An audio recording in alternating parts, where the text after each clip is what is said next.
A few months ago I had a discussion with a Muslim who claimed that some students of Origen believed that the Paraclete, the helper in John 14, was a human prophet, Saint Paul the Apostle.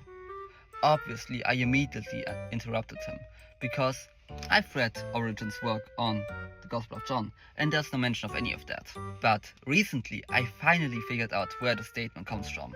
A few Christian apologists online started addressing this book called Abraham Fulfilled, which seems to be the main source for many of these alleged Muhammad prophecies in the Bible.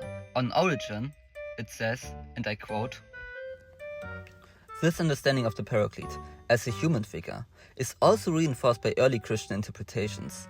For example, the church father Origen's disciples believed that Paul of Tarsus was the Paraclete.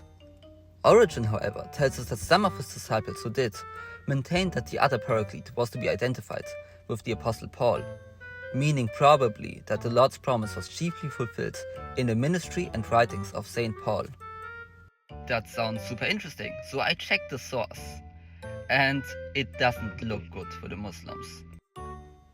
How Marcion himself understood the promise of the Paraclete, we do not know. According to Tertullian, he did not admit the authority of the fourth Gospel. Origen, however, tells us that some of his disciples who did maintained that the other Paraclete was to be identified with the Apostle Paul, meaning probably that the Lord's promise was chiefly fulfilled in the ministry and writings of Saint Paul. Now, with the full context of this passage, it's very clear that he is not saying that the students of Origen believed that Paul is the Paraclete. It's talking about some students of Marcion, who is a condemned heretic in Christianity. And if you still don't believe me, here is the primary source. Origen is clearly not talking about his own students. Check your sources and don't believe everything you find on the internet. Peace be with you.